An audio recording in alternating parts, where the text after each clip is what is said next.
आज हमारे बड़े सौभाग्य से हमारे आवास पर इस जनपद के और अन्य जनपदों में भी प्रसिद्ध योग और अध्यात्म के क्षेत्र में बड़ा कार्य करते हुए श्री कैलाश नारायण तिवारी जी पधारे हुए हैं। मैं आपका गुरुजी बहुत बहुत स्वागत करता हूं, आपको बहुत बहुत प्रणाम करता हूं। धन्यवाद। गुरुजी, जैसा कि हम जानते हैं और पहले भी एक बार आपसे वार्ता हुई थी कि आप योग और अध्यात्म, गीता और उपनिषद और वेदांत, इन सबका बहुत सारे स्थानों में प्रचार और प्रसार कर रहे हैं और आप लोगों को इसमें शिक्षित करते रहे हैं। और जैसा कि हम जानते हैं कि आपने अपने इस सारी शिक्षा और दीक्षा से लोगों के आचरण में बहुत ही सुधार लाया है और लोगों को इसमें आप बहुत प्रेरित और प्रभावित कर रहे हैं। मैं भी गुरुजी आपसे बहुत ही प्रभावित हूँ और आपका अपने आवास पर स्वागत और अभिनंदन करता हूँ और आपसे आशीष की आकांक्षा रखता हूँ कि आप हमें भी आशीष दें, जिससे कि हमारा भी मंगल हो, कल्याण हो। तो गुरुजी, ये योग और अध्यात्म का एक बड़ा ही गहन विषय है और आप तो अपने बचपन से ही इस क्षेत्र में कार्य कर रहे हैं और आपने बहुत सारी साधनाएं भी की हैं। तो थोड़ा सा आप अपने जीवन के बारे में और अपने इस योग चेतना का जो आपके अंदर प्रारंभ होता है, थोड़ा सा उसके बारे में हमें अवगत करने का कष्ट करें। अच्छा भैया, ऐसा है कि ईश्वर की बड़ी कृपा रही कि उन्होंने एक ब्राह्मण घराने में दास को जन्म दिया जी, और वो भी अध्यात्म से सराबोर, पितामह भी, हमारे पिताजी भी। तो ऐसे वातावरण में जी, बहुत कुछ सीखने का और देखने का वर्तमान जीवन में मौका मिला जी, और प्रारब्धवश जी, दास को संयोग से पिछला जन्म पूरा याद है। क्या कमाल की बात। तो पिछले जन्म में दास एक दंडी स्वामी के रूप में देहावसान हुआ जी, और जैसे कहा गया है कि अवश्य में भोक्तव्यम कृत कर्मम शुभाशुभम। जी, प्रत्येक प्राणी अपने कृत कर्मों का भोग जी, तो उसे भोगना ही पड़ेगा, जी, भले उसको कितने भी जन्म लेने क्यों न पड़े। सही है। तो इसलिए भोगों को भोगने से जी, बचना नहीं चाहिए। जी, हमारे बड़े बड़े महापुरुष, जी, स्वामी रामकृष्ण परमहंस, जिनको कैंसर हो गया, जी, वो एक से एक उदाहरण पड़े हैं। जी, उन्होंने कहा नहीं, इसको भोग लेंगे, जी, नहीं तो इसको भोगने के लिए हमको पुनः आना पड़ेगा। जी, तो ये जो विधाता का विधान है, जी, ये हम सब पर लागू है। जी, इसीलिए कहा गया है कि भाई प्रारब्ध पहले रचा, जी, पीछे रचा शरीर, जी, तुलसी चिंता छाड़ के भजले सिर रघुवीर। बहुत सुंदर। और अध्यात्म विद्या जो है, जी, उसमें आत्मा क्या है और अनात्मा क्या है, जी, इसके बारे में जो विश्लेषण जो विद्या करती है, जी, वही अध्यात्म विद्या है। बहुत सुंदर, बहुत सही। और हमारे जो धर्मशास्त्र हैं, जी, वेद हैं, उपनिषद हैं, जी, ब्रह्मसूत्र है, जी, तो ये सब शास्त्रों में इस चीज का बड़ा सुंदर निरूपण हमारे ऋषियों मनीषियों ने किया है जी, कि आत्म तत्व मूल तत्व है जी, और इसकी जो शक्ति है आत्म तत्व की, प्रकृति जिसको कहते हैं, वो दो प्रकार की है, एक जड़ है, एक चेतन है। ठीक है। और इन दोनों प्रकृतियों को लेकर के ये आत्म तत्व जो है, ये सर्वाधार है, सर्वांतर्यामी है, सर्वज्ञ है, सर्वनियंता है, सर्वाधार है, तमाम प्रकार के विशेषण हैं इनके। वाह। और ये सर्वव्यापक। जी, भगवान कृष्ण जी ने गीता के दूसरे अध्याय के 24वें श्लोक में आत्म तत्व का बड़ा सुंदर विवेचन, बड़ा सुंदर विश्लेषण और उसकी परिभाषा की है। जी, कहा है कि अच्छेद्यो अयम, जी, अदाइयो अयम, जी, अक्लेद्यो अशोष एवचा, नित्या सर्वगतः अस्थाणुर अचलो अयम सनातना। ये जो आत्मा है, जी, ये सर्वगत, सब जगह व्याप्त है, कण कण में व्याप्त है। इसको वेदों ने कूटस्थ कहा है। जी, तत्व ऐसा है जो कूट कूट करके भरा हुआ है। तो इसको कहा कि अच्छेद्योयम, इस पर, इसको किसी चीज से हम छेद नहीं सकते।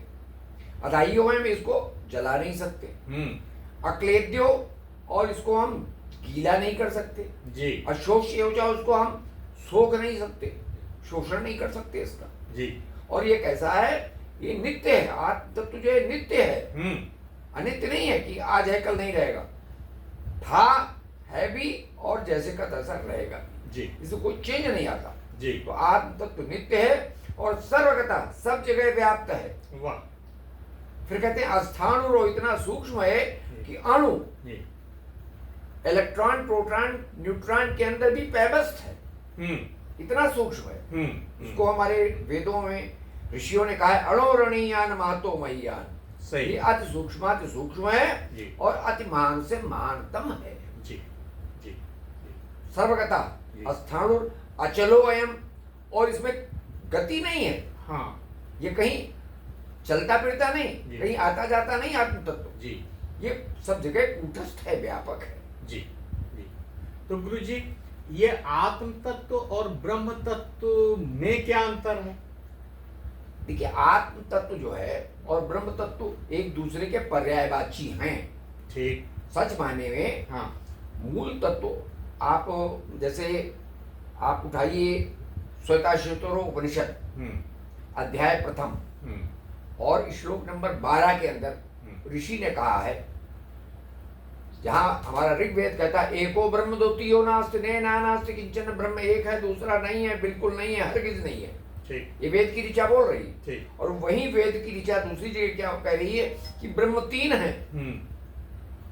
श्वेताश्वतरोपनिषद का अध्याय 1 का 12वां श्लोक कहता है तीन ब्रह्म है, एक भोक्ता ब्रह्म, एक भोग्य ब्रह्म और तीसरा प्रेरक ब्रह्म। तो जो प्रेरक ब्रह्म है जी, वही आत्म तत्व है। वाह। जिसके आगे हम आत्मा के आगे उपसर्ग लगा देते हैं परम, यूनिक साबित करने के लिए, वरना आत्मा में परमात्मा में कोई डिफरेंस नहीं है। अच्छा अच्छा। जिसको गुरु नानक जी ने कहा है कि अंदर बाहर एको जान, ये गुरु ज्ञान बताइए। गुरु ने इस विरल तत्व का जो सघन तत्व है, सत तत्व है, सत का अभाव नहीं है और असत का कोई भाव नहीं है। जी। भगवान कृष्ण ने गीता के दूसरे अध्याय के 18वें श्लोक में कहा जी। ना सतो विद्यते भाव ना भाव विद्यते सता। तो ये जो सत तत्व है, आत्म तत्व, ये सर्वव्यापक, जी, यही मूल तत्व है। और इसकी जो शक्ति है जी, वो दो प्रकार की, एक अपरा एक परा। अच्छा। तो अपरा जो शक्ति है उसको हम माया बोल देते हैं। ठीक, बहुत सुंदर। और जो पराशक्ति है हाँ। उसको हम जीव बोल देते हैं। बहुत अच्छा। उसी को उपनिषदकार ने तीन ब्रह्म कहा है। भोक्ता ब्रह्म कौन है? जीव। भोग्य ब्रह्म कौन है? माया। और प्रेरक ब्रह्म कौन है? अति सुंदर, मूल आत्मा। अति सुंदर, अति सुंदर। इस प्रकार उपनिषदकारों ने बहुत ही हमारे आपने सामने स्पष्ट स्पष्ट कर किया दिया। है। जी। तो गुरुजी, अब हमें बताइए, जो इतना अनोखा आत्म तत्व है, जो इतना अनोखा ब्रह्म तत्व है, जैसा कि आपने उसका वर्णन किया है, बहुत उसके अनोखेपन का, अनूठेपन का, तो गुरुजी इसको जीवन में साक्षात्कार का क्या सरल मार्ग हो सकता है या कोई कठिन मार्ग है?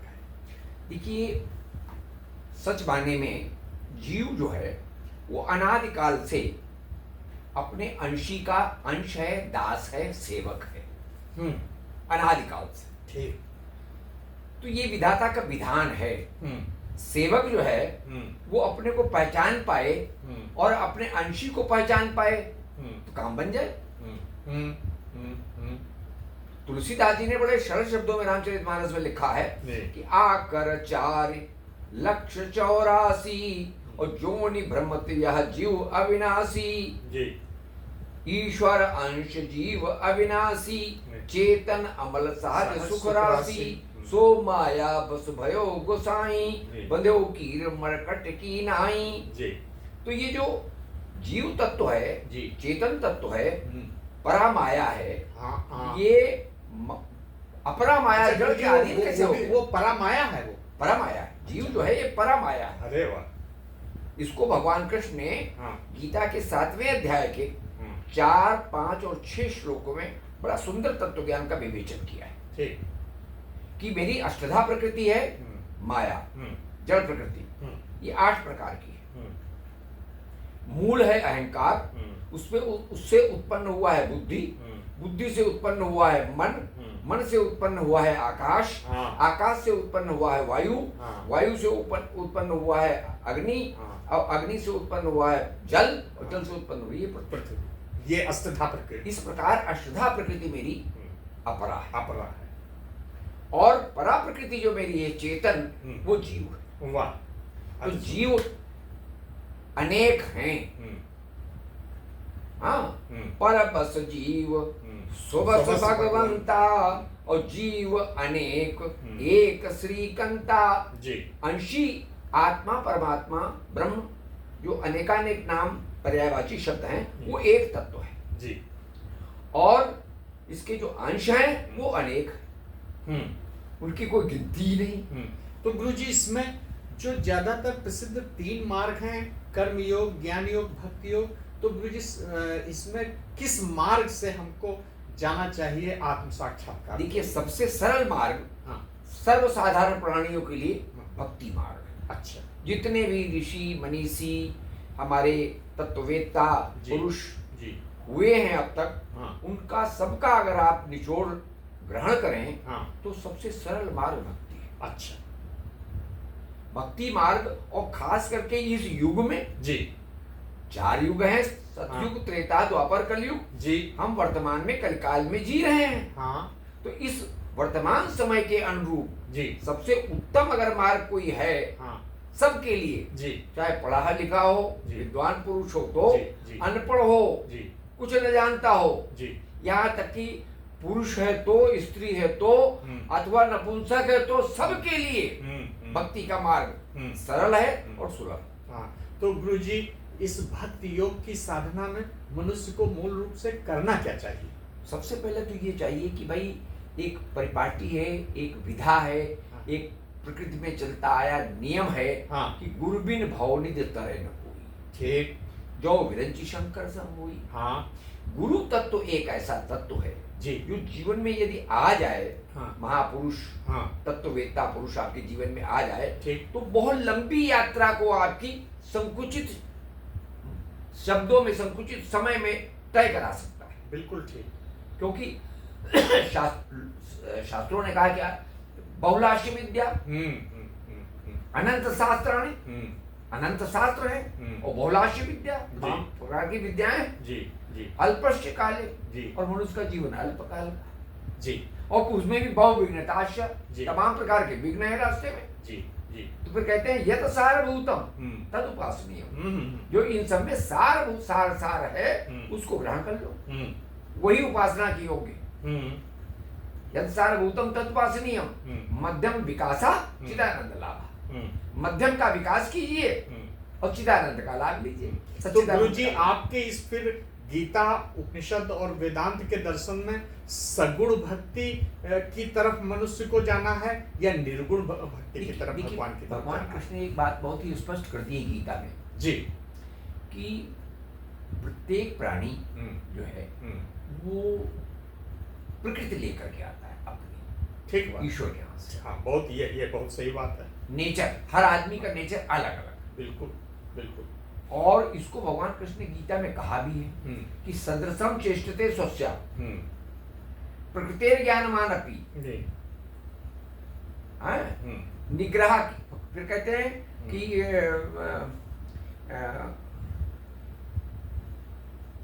भाई मतलब प्रत्येक प्राणी अपनी ही प्रकृति को फॉलो करता है। हाँ, हाँ, इवन ज्ञानी भी। हाँ, कहते ज्ञानी हैं सदृशम चेष्टते स्वस्या, प्रत्येक प्राणी अपने प्रकृति के अनुरूप ही आचरण और व्यवहार करेगा। सत्य, सत्यम, बंधा है सत्यम। यहाँ तक कि ज्ञानवान भी हाँ, अपनी प्रकृति के अनुकूल ही आचरण करने के लिए बाध्य है, बंधा है। फिर कहते हैं इसमें आपका हट क्या करेगा, निग्रह क्यों कर, आप किसी के भी स्वभाव को चेंज नहीं कर सकते।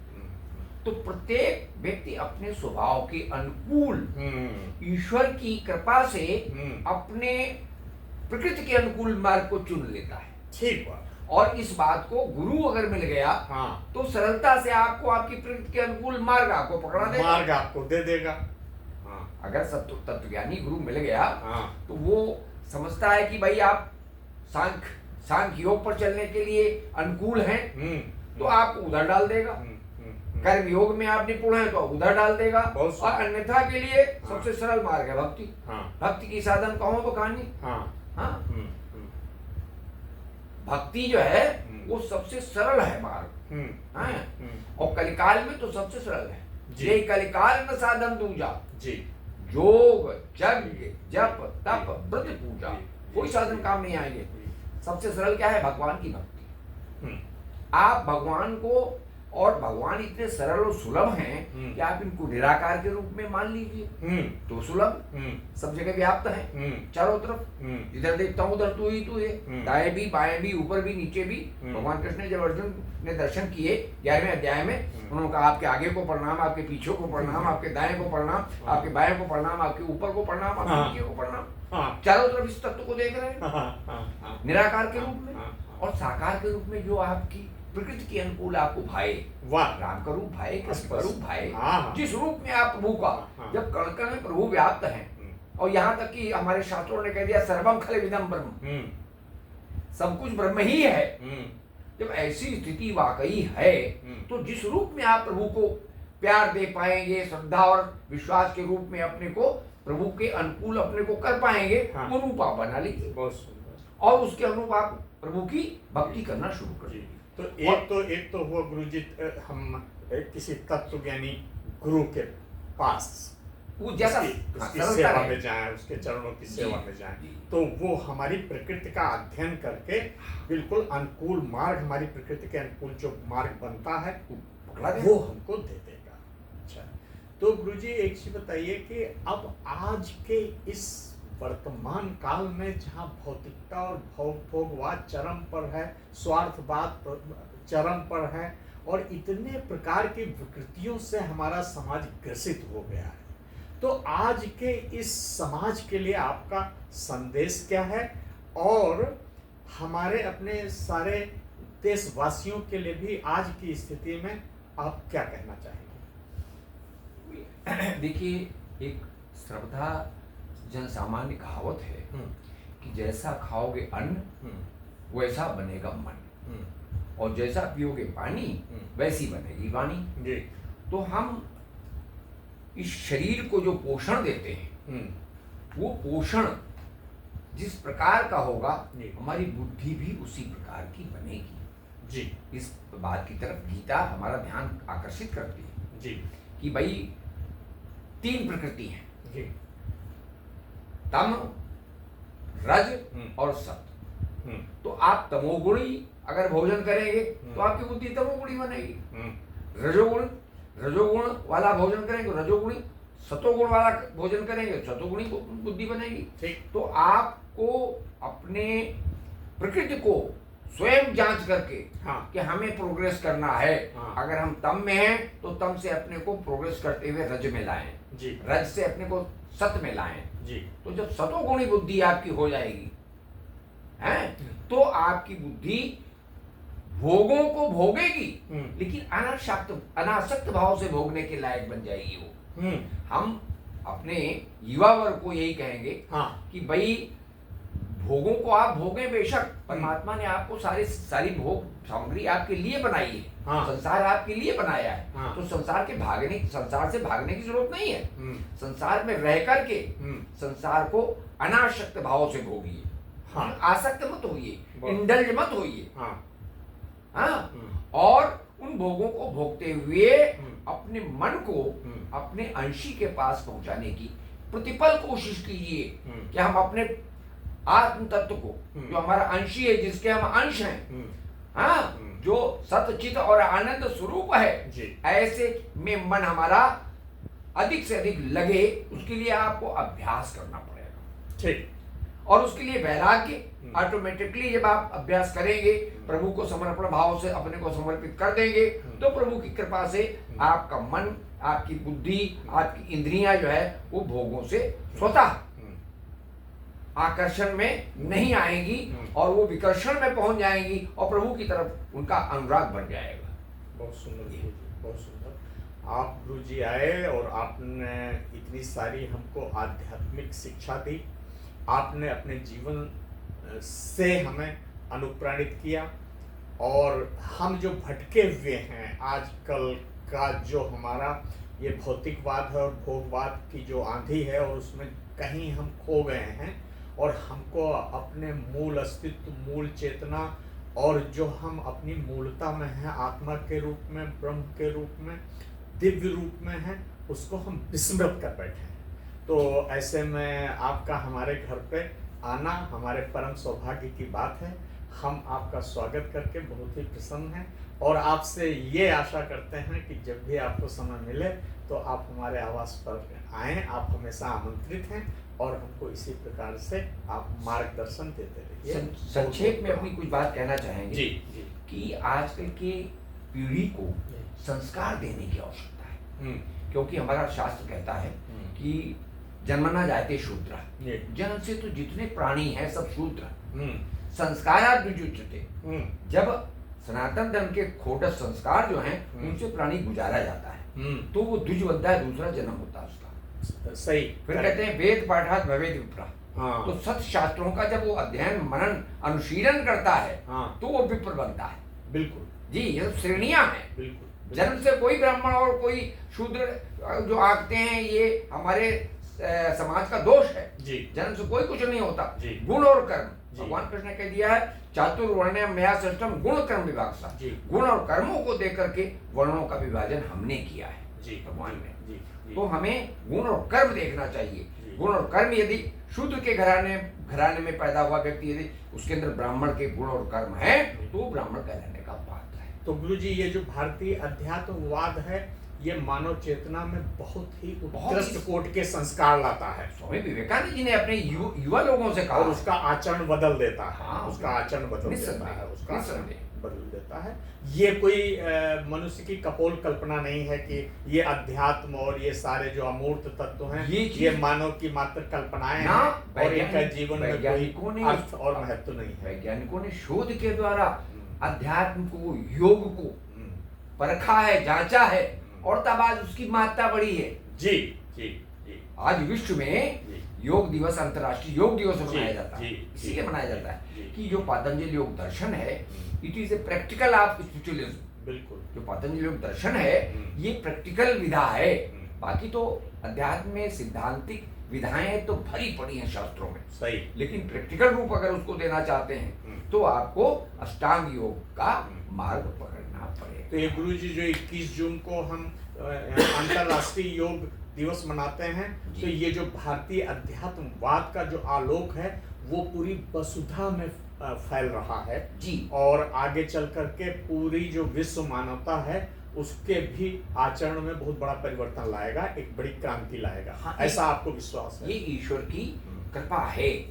इस कलिकाल में पूरे विश्व में, और जो हमारे राजनेता ईश्वर की कृपा से ये सब हमको प्राप्त हो गए हैं, उनके सत प्रयासों से आज हमारा भारतवर्ष विश्व गुरु बनने के पथ पर अग्रसर है। और एक दिन ऐसा आएगा, दास का स्वयं का विश्वास है कि एक दिन हमारी युवा पीढ़ी सारे विश्व को मार्गदर्शन देगी। जी जी, थैंक यू गुरु जी।